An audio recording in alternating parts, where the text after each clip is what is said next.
The Colombo family came to prominence in the late 1920s, becoming one of the most powerful criminal organizations in the world. Being one of the 5 families from New York City made the Colombos virtually untouchable until the Mafia Commission trial of 1985 took place, which seen all 5 bosses and numerous other high-ranking members be indicted in a string of racketeering charges under the RICO law. It landed the first major blow to the Mafia's organization. The Colombo crime boss, Carmine Persico, was already serving a 36-year sentence when he was given an additional 100 years during the trial. Massive indictments would prove to put a dent in the Colombo's organization, but it was their own undoing that led to their demise. Years of mismanagement and infighting led to a civil war between 2 separate factions that looked to seize control of the Colombo family.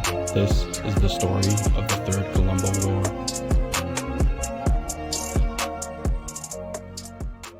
In 1988, the Third Colombo War began to brew. This civil war took place between 2 rival factions within the Colombo family.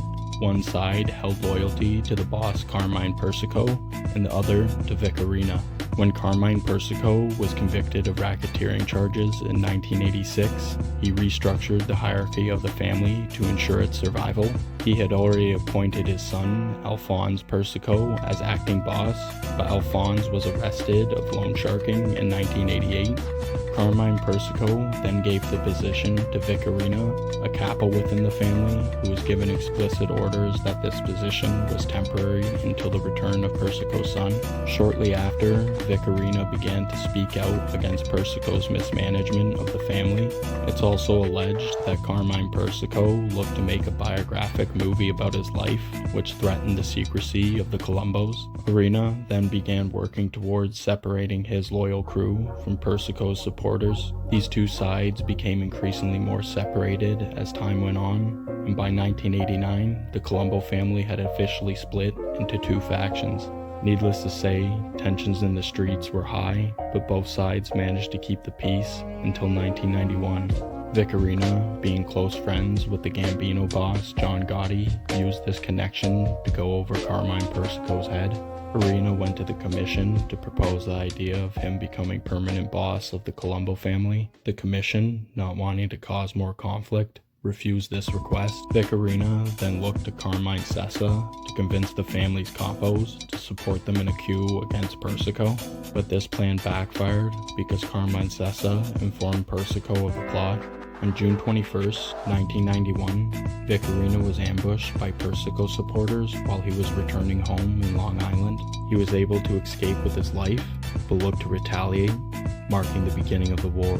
In November 1991, a capo named Gregory Scarpa, Persico loyalist, was driving with his family when they were attacked by Arena's hitmen. This was carried out by Vicarina's top hitman, Joe Waverly. Scarpa also managed to escape, but this took the war to a whole other level. This attack was probably the worst mistake that Vicarina could have made, because Gregory Scarpa was one of the most feared gangsters in the country. He's believed to have personally carried out 50 to 100 hits during his vicious career as a mobster. Scarpa also had a long-standing relationship with an FBI agent named Linley DeVecchio. They formed a close bond after Gregory Scarpa was contracted by the FBI to dismantle a group of Klan members in Mississippi who were responsible for slaying multiple civil rights activists in the 1960s. After this, Gregory Scarpa became a close informant to the FBI where they exchanged information. This made Scarpa untouchable, and he also had one of the most loyal and bloodthirsty crews within Brooklyn. They were willing to do anything for their capo and followed orders with no remorse, one of them being Larry Mazza, a young soldier within the Colombo family. He met Scarpa under strange circumstances. In the 1970s, before they met, when Larry was a teenager, he began sleeping with Scarpa's wife, Linda Shiro. Trust me, this gets weirder. Linda, over dinner one night, then introduced the two, and for some reason, Scarpa would take Larry under his wing. Once Scarpa found out, he didn't care, and their bond only strengthened. They were so close that Scarpa considered Larry as a son, and over the years, Larry was groomed to become a soldier under Greg's crew in the Colombo family. Greg Scarpa and his crew were the most active throughout the war. They were well organized, using beepers to coordinate attacks. To evade law enforcement, they used police scanners, which they were able to have access to thanks to Scarpa's ties to the FBI. Lindley DeVecchio also gave them information that led them to their targets. After a hit was carried out successfully, Scarpa's crew would page 666 to confirm that it was done and to lay low. Greg Scarpa was in his mid-60s at this point. He had contracted AIDS years prior due to a botched blood transfusion, and he was beginning to show signs of dementia, but he still proved to be a complete menace during the war. Most capos wouldn't play a direct role in the hits they ordered, but Scarpa enjoyed participating, wearing this fact as a badge of honor. The first month of the conflict seen multiple Colombo members injured, one being Joseph Tolino, a Vic Arena supporter who was sitting in a car with Genovese member Gaetano Amato. Scarpa and his crew spotted Joseph Tolino when they rolled up and peppered his car with bullets. Tolino was struck in the foot, but in all the chaos, they also claimed the life of Gaetano Amato. He belonged to the Genovese family, and this incident would infuriate the commission. During the war, the Colombo family wasn't allowed to be part of the commission, and all the other families began to discuss officially dissolving the Colombos or integrating them into the Lucchese family. Regardless, the conflict still raged, and it was only just beginning. December 8th, 1991, Vincent Fasario, another Vic Arena loyalist, was spotted while hanging a Christmas ornament on his garage. Scarpa personally carried out the job, but with so many other various incidents, this became front-page news as police were now aware of the ongoing mob war. Joe Waverly and his crew would become Scarpa's main rivals, considering it was him who carried out the attempt on Scarpa's life in November 1991. Joe Waverly was a respected member within the Vic Arena faction. He'd have numerous run-ins with Greg's crew where multiple people were injured on both sides. Joe Waverly was actually wounded on 3 separate occasions, one being nearly fatal, where he was hit 7 times in a drive-by.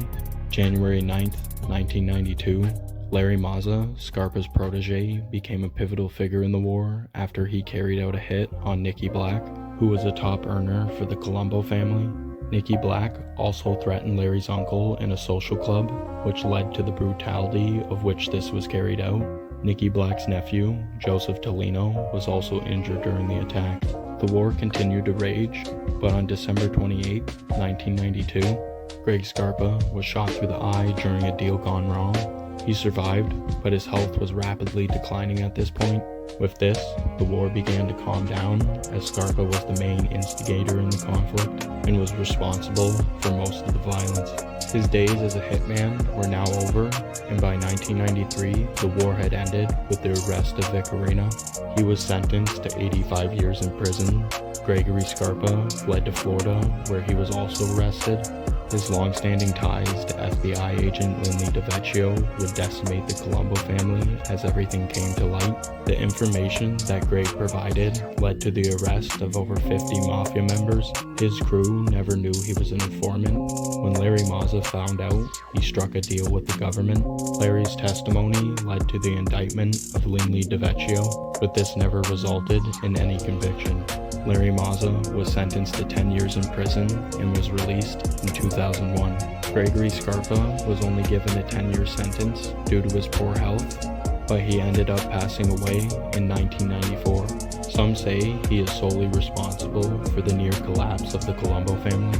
The Third Colombo War seen more than 80 members and associates arrested.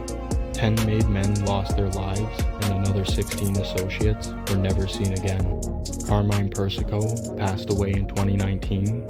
He nearly collapsed the entire Colombo organization, trying to hold power behind bars. The Colombo family is still around today, but is considered by most to be a shell of its former self. Well guys, I hope you enjoyed that video. If you did, don't forget to like and subscribe because any support is always greatly appreciated. And if you have any suggestions, don't forget to leave it down below. And with all that being said, I hope you guys have a great day, and I'll see you down in the comments.